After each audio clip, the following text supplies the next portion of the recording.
But the voice is already there. It says you won't get much done today. It says you messed up yesterday. It says no one is paying attention. And maybe that's a good thing. That voice doesn't shout. It whispers. It's quiet enough to feel like a thought, but sharp enough to slice through momentum before it even forms. You assume it's your voice. You think it belongs to you. You trust it because it sounds familiar. But that's the trick. It's not yours. It's trained. Built from every time someone laughed before you finished your idea. Every time you were told not to speak unless you were certain. Every scroll that showed someone better, faster, louder. Every reward you only got when you performed perfectly. That voice isn't you. It's the echo of all the moments you hesitated. And now, it lives in your head. Not to help, but to hold you where you are. And that's what this is about. This isn't a motivational speech. This isn't another fight with your thoughts. This is about installing a new response. So automatic. So repeatable. So reliable. That when the voice rises, you don't react. You override. Because here's what no one tells you. You don't need to defeat the inner critic. You just need to move faster than it can speak. It only wins when you pause. When you hesitate. When you think before you move. And then let that thought become a wall. So your new habit starts now. At the very first sign of that voice. You move. You stand. You breathe. You name it. You speak over it. And you don't do it once. You do it every time. Because repetition rewires identity. And you're not here to manage doubt. You're here to replace it. Start here. When the voice says, "Don't mess this up," you say, "Perfection isn't required for progress." When it says, "Who are you to try this?" you answer, "I'm the one doing it while you're still talking." And then you act. Immediately. Without drama. Without delay. You don't argue. You interrupt. That's the real silence. Not the absence of the voice.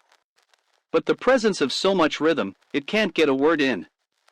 From this moment forward. That's your mission. Build a life so loud in action. So steady in execution. That no inner voice can outpace your steps. And it begins with one line. That voice is not mine, and I do not wait for it to stop speaking to move. You install it. You say it. You live it. Every single day. Until silence becomes your instinct. Not because the critic left, but because it no longer matters. There's a split second between the idea and the action. It's the smallest space in your day. But it's where the critic lives. The voice waits there.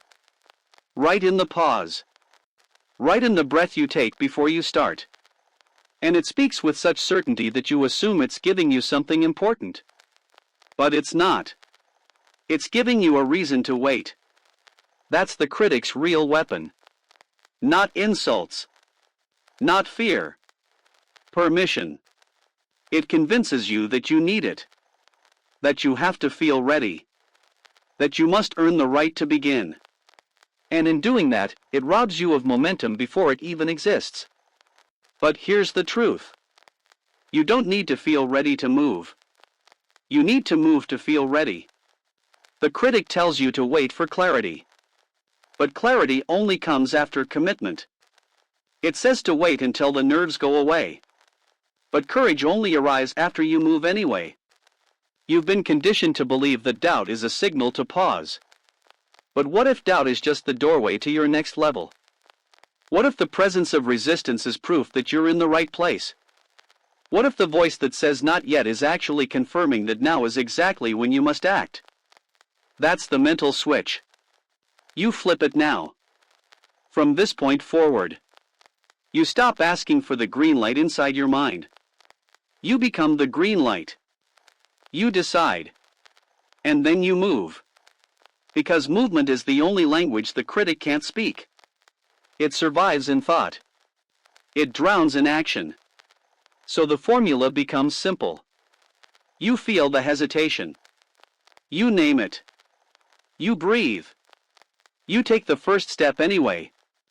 You don't wait for the fear to fade. You don't wait for the voice to vanish. You don't even wait for confidence. You move while the voice is still speaking. And in doing that, you shrink it. This is what the critic hates. Not being argued with, but being ignored by momentum. And yes, it will come back. The voice always finds new words, new angles, new disguises. But it never survives a life built on forward motion. You don't need to eliminate it. You need to move faster than it. So today, you wake up. You hear the voice. You smile. You whisper one sentence in your mind. I don't need your permission. And then, you move. You start. You continue. Without a speech. Without a feeling. Without a pause. Because action rewrites identity. And identity is what silences the voice in the end.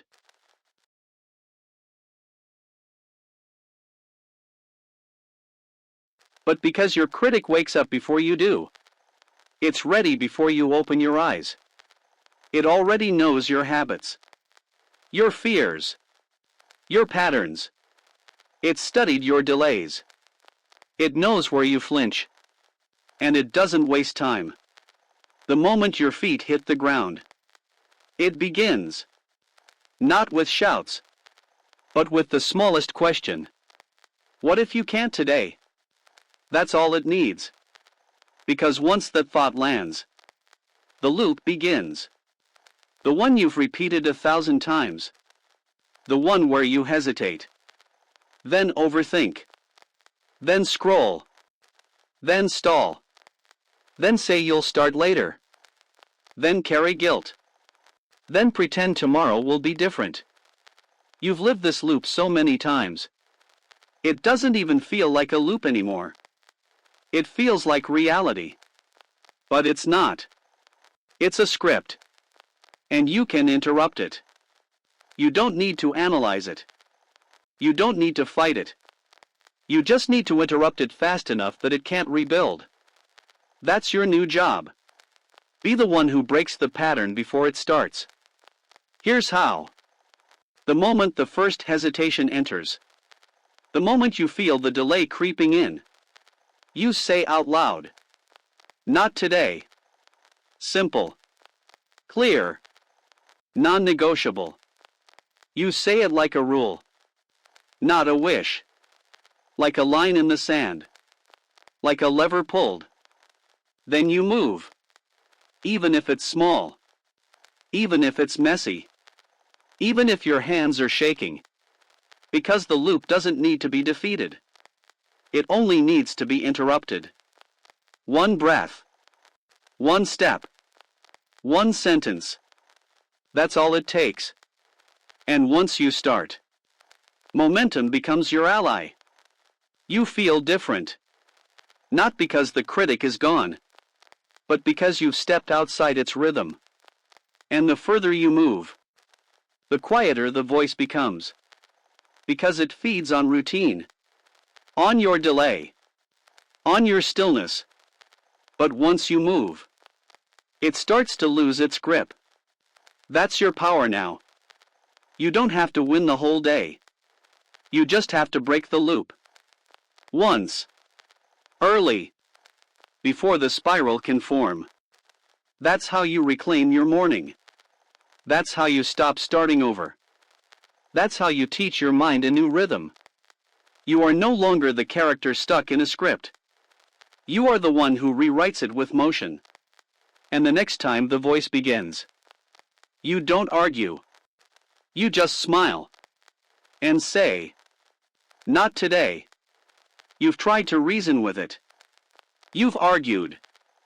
You've journaled. You've analyzed your childhood.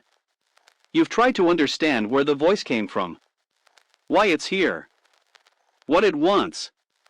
But here's the truth you don't want to admit. It doesn't matter. You're not going to outsmart the critic.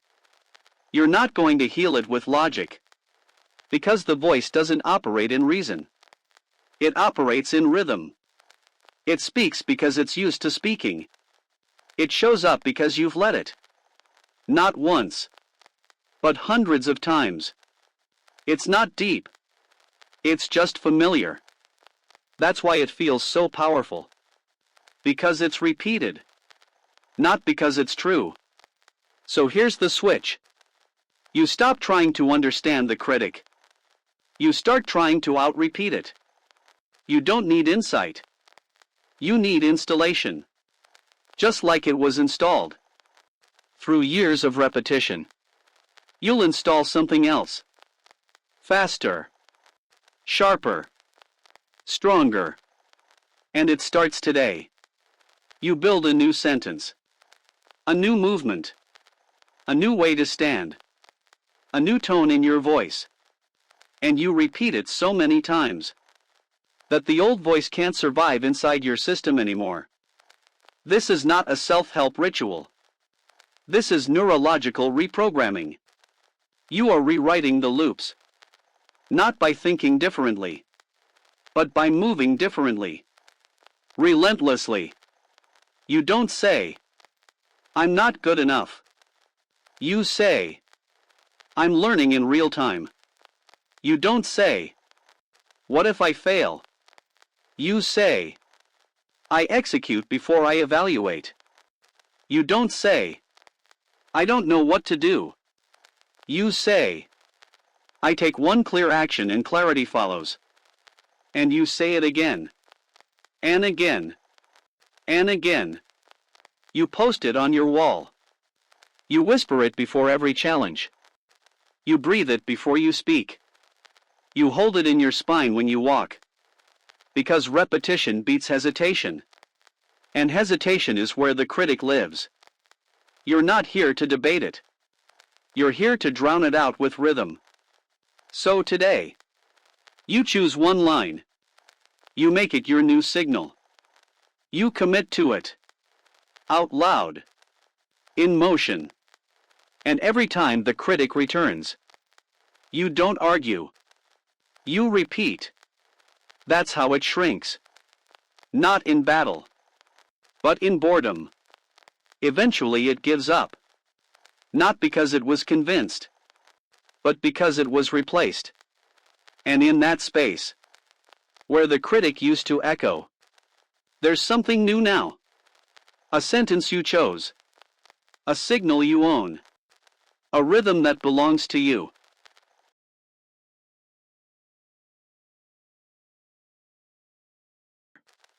But you control the first minute. And that minute shapes everything. Because the critic doesn't need all day to win. It only needs the beginning. If it gets the first word, it often gets the last. You've felt it before. You check your phone. You remember a failure. You feel heavy. And suddenly, the momentum is gone. Before the day even begins. So now you flip it. You make the first 60 seconds yours. Not just by avoiding distraction, but by installing intention. You're not hoping to feel strong. You're commanding it. You don't wake up and react. You wake up and instruct. Here's how. The moment you open your eyes, you don't scroll. You don't think. You speak. You speak a line so clear, so drilled, so practiced, that the critic has no room to enter. It becomes your first breath. Not what do I have to do today, but this is who I choose to be today. Not can I handle it, but I've trained for this moment already. You do not begin from question. You begin from declaration. And then, you move. You make your bed. You drink water. You stretch. You breathe with control. Because movement tells the mind that you're in charge. Not the voice. Not the hesitation. Not the habit. You. And the beauty of this is, you only need 60 seconds to win. That's it. Not motivation. Not some perfect routine. Just 1 minute of clarity. Owned fully. With zero negotiation. You do it every day. Until your nervous system understands. This is the new rhythm. The critic may still try. It may whisper after the minute. It may tap your shoulder. But it's too late. You've already activated your command center. You've already chosen your direction. You've already moved. And most people never do that. They stumble into their day. Waiting for energy. Waiting for a reason. Waiting for silence. But you? You create silence.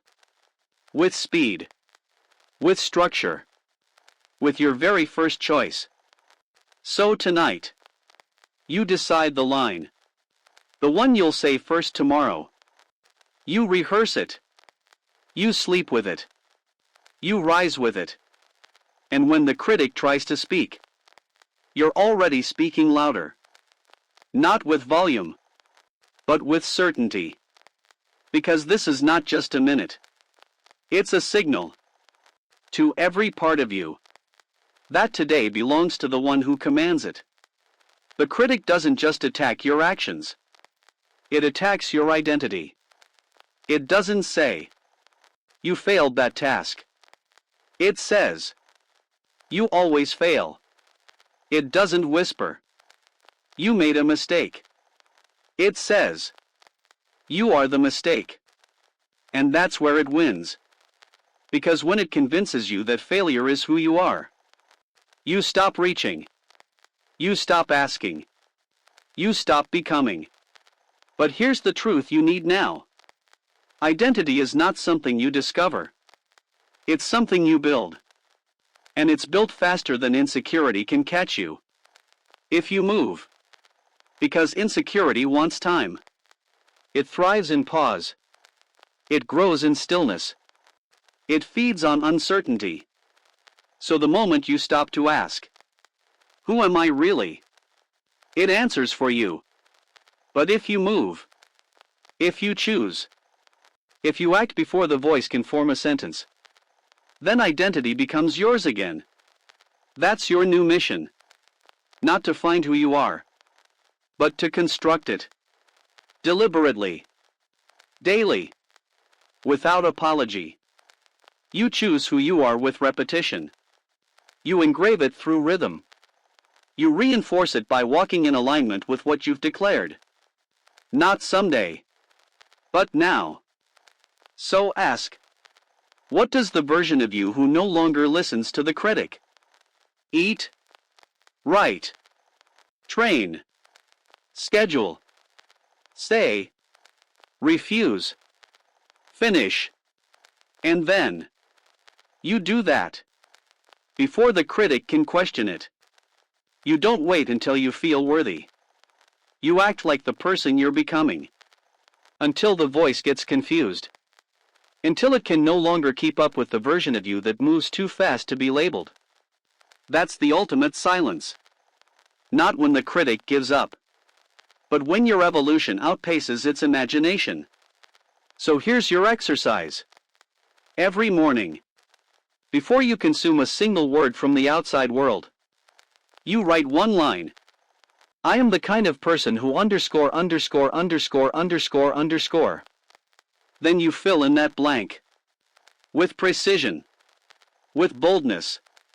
With no disclaimers. Then you prove it with action. Not grand gestures. Just one thing. One piece of evidence. That confirms the sentence is becoming reality. You do that. Again. And again. And again. And within a month, you've trained your mind to follow your movement. not your mood. That's how you silence insecurity. You drown it with identities so loud, so embodied, so physical, that there's no room left for doubt. Not because it disappeared, but because it got outrun. And in that rhythm, you remember who you are. Not what the critic told you, but what you've proven through the way you live.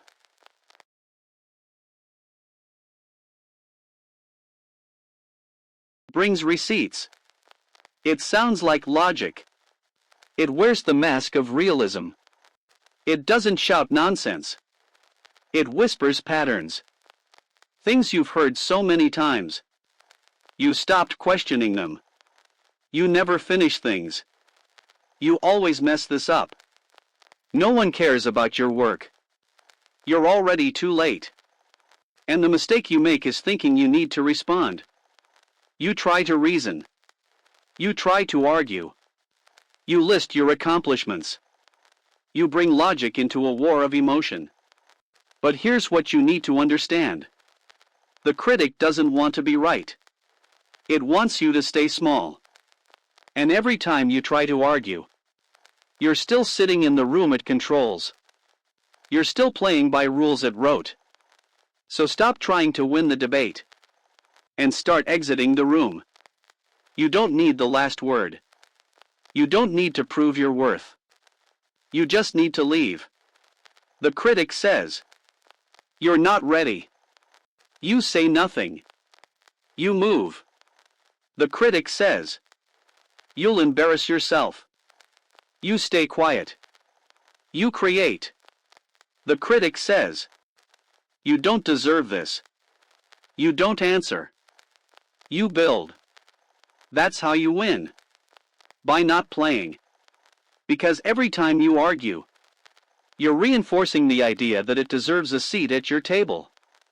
But it doesn't. Not anymore. You've got work to do. And the critic has nothing to contribute. So next time it speaks, don't respond. Don't react. Just repeat this in your mind. I don't explain myself to patterns I'm breaking. Then go do the thing. Send the message. Record the video. Write the sentence. Take the walk. Launch the project.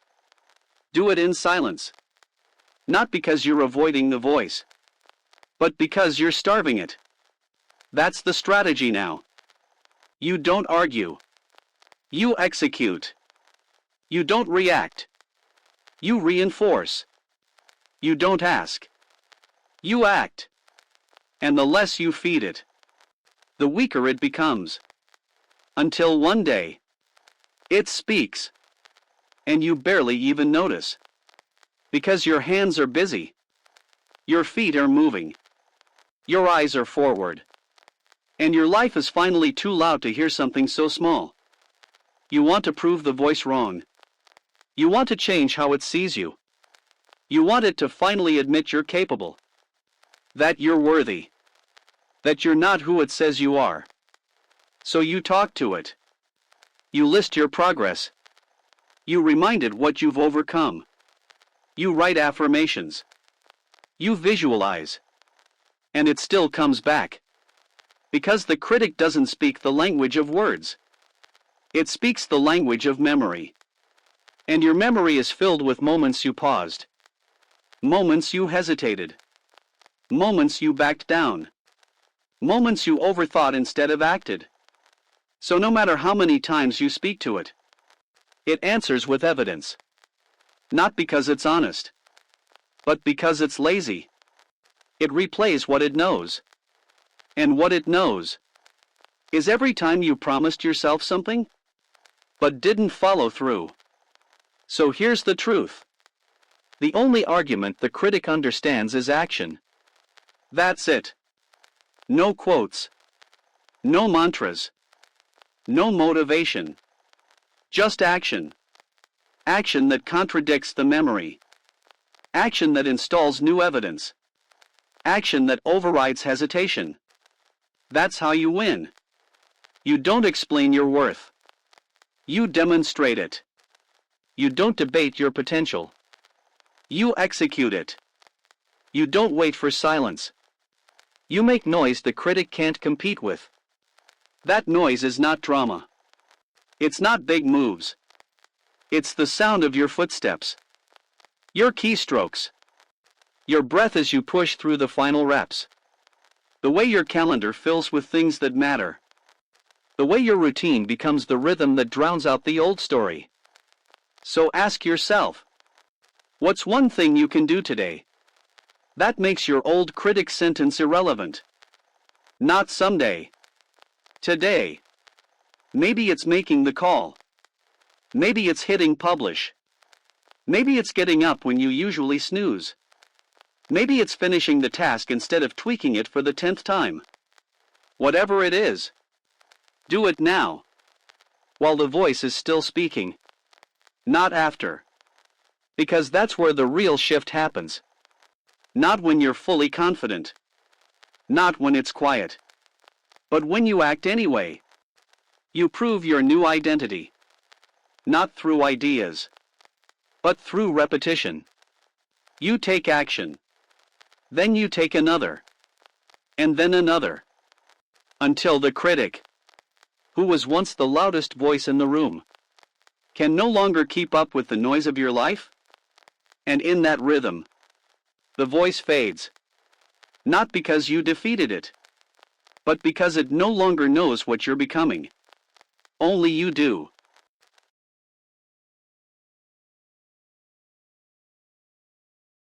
Alive. You say you want to think differently, but your desk is still cluttered. Your phone is the first thing you see. Your room is filled with reminders of projects you didn't finish. And that's where the critic thrives. Not in the mind, but in the space. It hides in the quiet. It echoes in the mess. It takes shape in the chaos you walk past every day. So now, you build a world where the critic can't survive.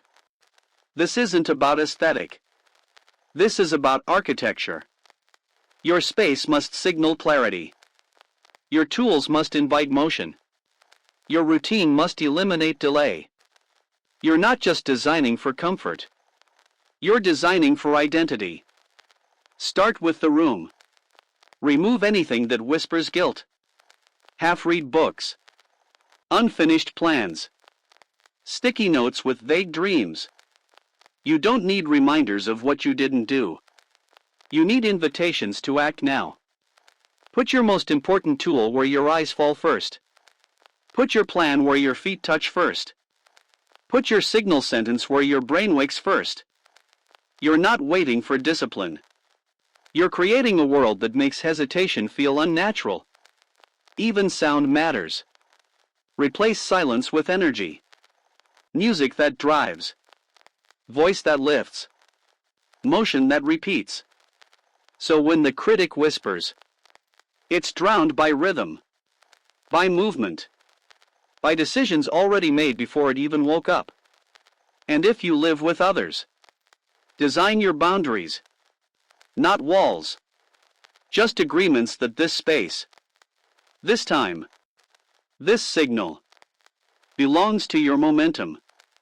Because here's what you must know. The critic doesn't need proof. It needs permission. And every time your space is cluttered, every time your phone steals your attention, every time you trip over yesterday's chaos, you give it that permission. So you stop giving it oxygen. You clean. You clear. You sharpen. You rearrange. Not to feel organized, but to build an ecosystem that reflects who you are becoming. And once that world begins to take shape, you notice something new. The voice shows up, but there's nowhere for it to sit. It used to be comfortable. Now it's foreign.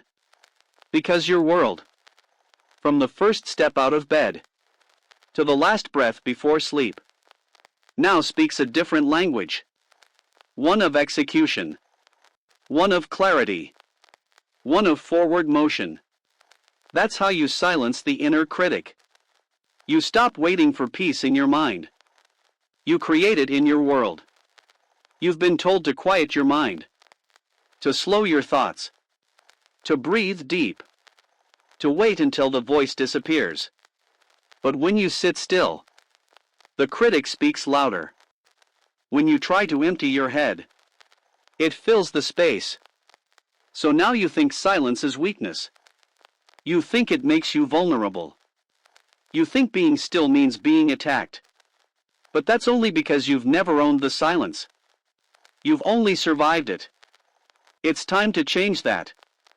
Silence can be a prison, or it can be a weapon, depending on who fills it first. So your mission now is simple. You don't run from the silence. You charge into it. And you fill it with identity before the critic can. Because here's the truth.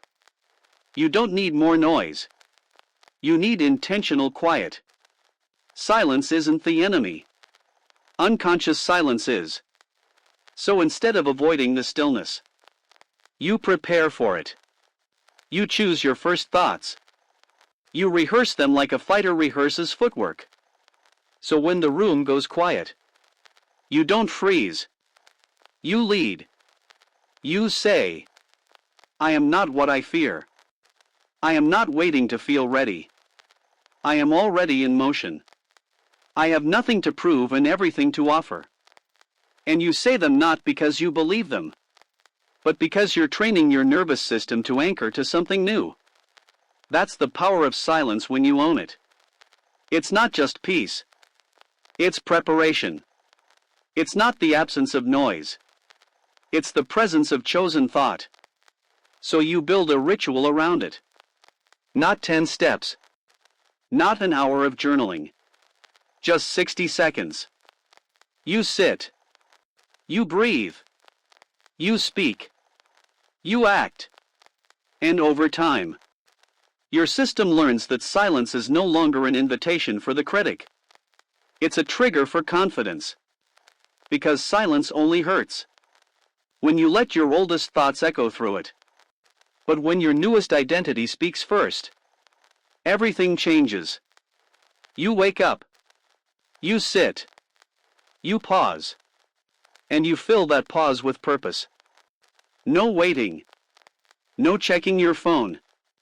No scanning for validation. Just presence. And instruction. I am here. I know what matters. I move before I ask permission. That's how you flip it. Silence becomes your advantage. Your weapon. Your rhythm. And the critic? It fades. Not because it's been silenced, but because it's been outspoken. By you.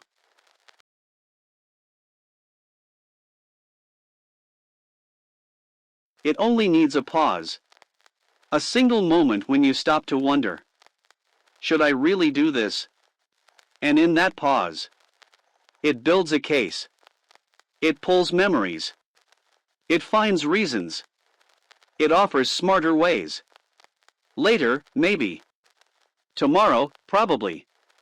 And just like that, you're no longer moving. You're negotiating. But here's what you must understand now.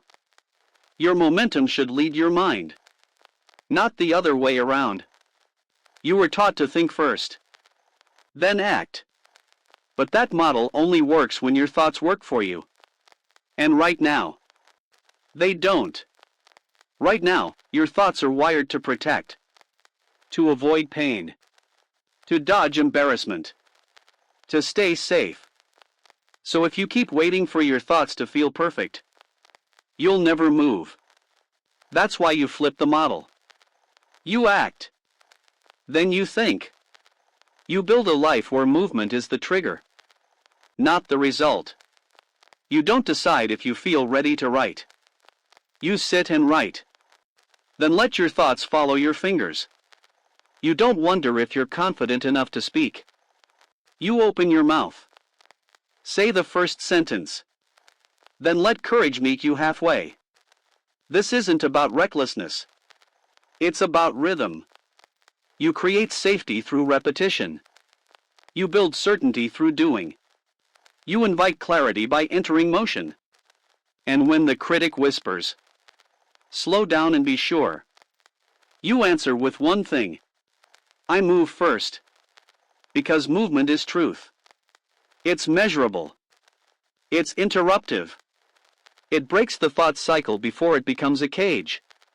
So here's your new sequence. Whenever you feel stuck, ask this: what is the smallest possible action that would prove to my mind that I've already begun? Then do it. Fast. Without preparation. Without permission. One click. One step. One word. One call. It doesn't matter how small. What matters is who moves first. You or the voice. And if it's you, the critic loses. Because now it's not arguing with your intention. It's chasing your momentum. And in that pursuit, it gets tired. It stumbles. It fades. Because motion rewrites the rules. And you've just declared this is a game it can no longer win. The critic isn't your biggest enemy. Delay is. Because the critic speaks once, but delay repeats it. The critic says, you're not ready. And then delay turns that whisper into a lifestyle. Not by shouting, but by stretching time. By adding buffers. By saying, later, when it's clearer. Tomorrow, when you're sharper. Next week, when you're less tired. And before you know it, you've built a life where hesitation feels normal. Where potential becomes a burden. Where self-trust dies by postponement. But here's what changes everything. You stop negotiating with delay. And start keeping your promises in real time. Not when it's easy. Not when the stars align. But now. Because nothing rewires your brain faster than being the kind of person who does what they said. When they said it. Exactly as they said it. That's identity. That's momentum. That's silence. The kind that replaces the voice with proof. So here's your new command. If you say you'll do it, you start. Right now. Not because you feel like it, but because that's who you are now. If you said you'd write, open the document. If you said you'd train, stand up. Start stretching. If you said you'd speak, hit record. Say the first sentence. Because every time you delay, you train the critic to believe it owns your timeline. But when you act on time, you break the pattern. You don't need to finish perfectly. You just need to start precisely. In rhythm. With the promise you made to yourself. That's what builds trust. Not results. Not applause. Not achievement. Consistency between word and action. Even in private. Especially in private. So from now on, every time you make a statement, it's a switch. Not a wish. I'll do it later becomes. I'll do it now. I'll think about it becomes. I'll prove it with one move. I hope I can becomes. I already began. And when the voice tries to interrupt, when the critic throws old evidence, you answer with new execution. That's the final silence. Not the absence of doubt, but the overwhelming presence of discipline. A discipline so precise, so immediate, that there's no room left for delay. No air left for hesitation. No oxygen left for the voice. Because now, you move. Without needing a reason. Without waiting for clarity. Without asking for the critic's permission. You move. Because it's the kind of person you are. And the life you're building depends on it.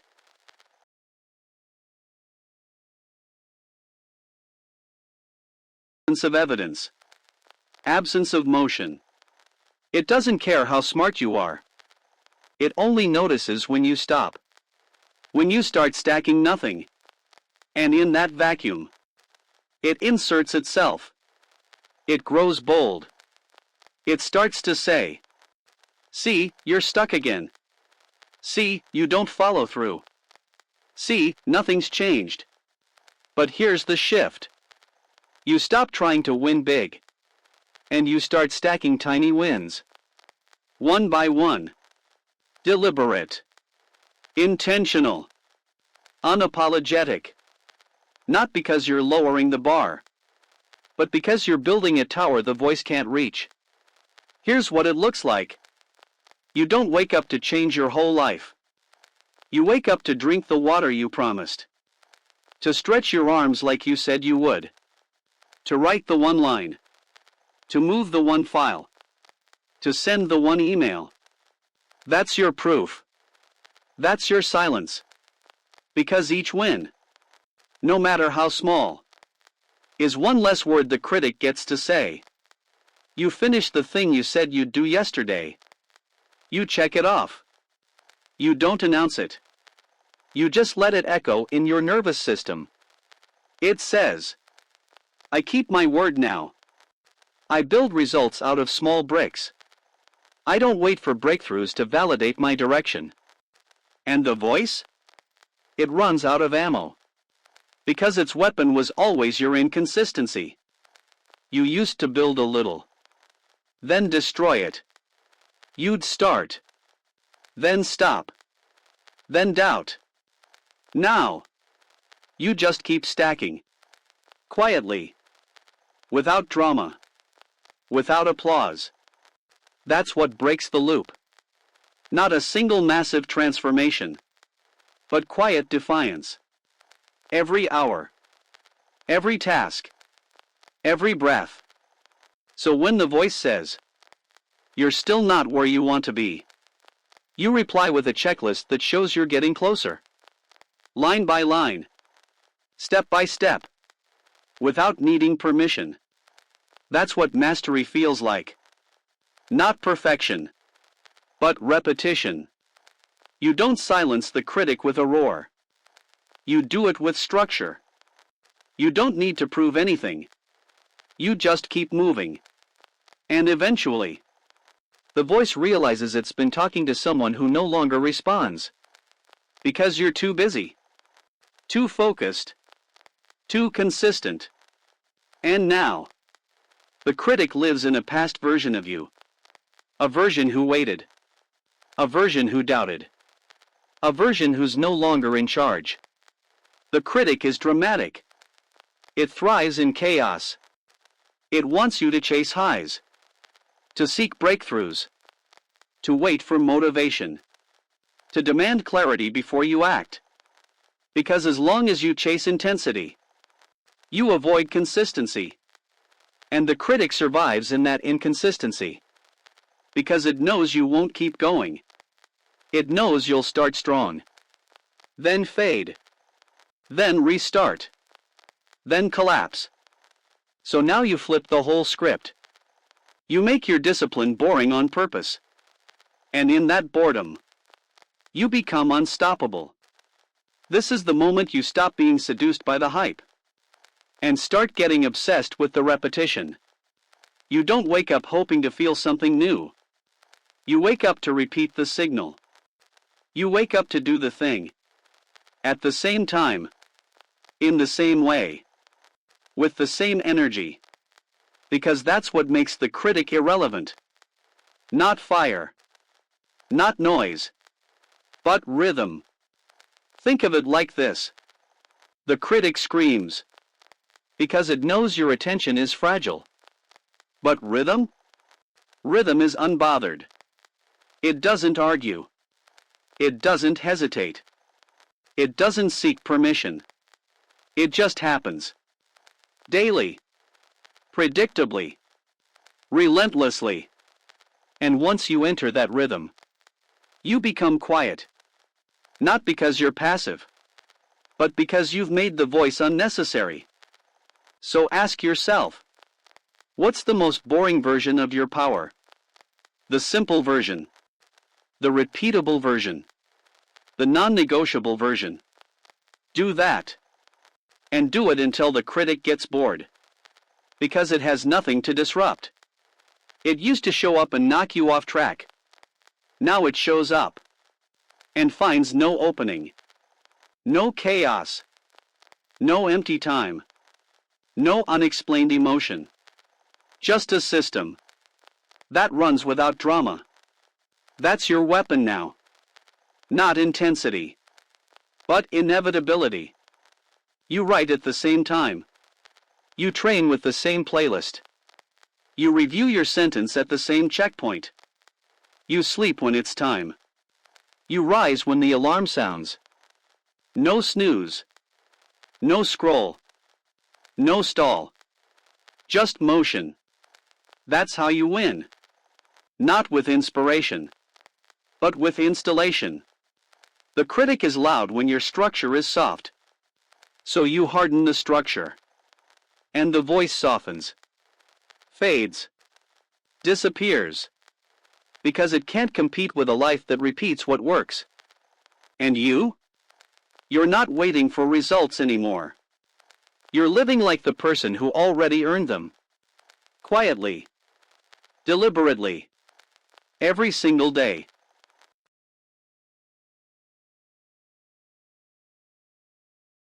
Ones that sounded like truth. Because they'd always been there. They said you were too late. Too inconsistent. Too much. Too little. Too uncertain. You believed them. For years. Maybe decades. You thought the voice was you. But now you know better. The voice is not your identity. It's your echo. A reflection of every moment you paused. Every promise you delayed. Every version of you that didn't know how to rise. But you're not that version anymore. Because you've moved. You've acted. You've built. Not all at once.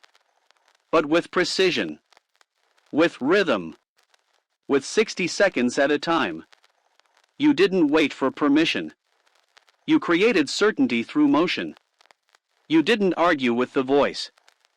You starved it with execution. And what happened? The critic lost its timing, its rhythm, its impact. Because you spoke first. You moved first. You led first. That's what changed everything. Not perfection. Not some dramatic breakthrough. But a shift in sequence. Now you lead. And the voice follows. And the more you lead, the less it speaks. Until one morning, you wake up. And the voice is just a flicker. A shadow. A habit with no strength. Because the system you built.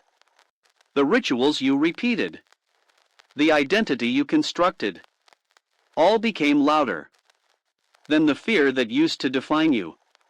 This is your new truth. The voice doesn't go away by force. It fades. When you rise. When you move without hesitation. When you act without apology. When you live without explaining. When you decide that your energy, your time, your gifts are too expensive to spend on an old story. That's silence. Not emptiness, but power. The kind that doesn't need to prove, because it's already moving. So here, at the edge of this version of you, you get to choose again. Do you return to comfort? Do you shrink back into the critic's arms? Do you replay the loop that kept you still? Or do you stand in rhythm, in clarity, in motion, and say out loud, this is who I am now, and I don't need the voice to remind me. You earned this. Every second, every step, every repetition. This is your silence. Your command. You're becoming. Now live like it.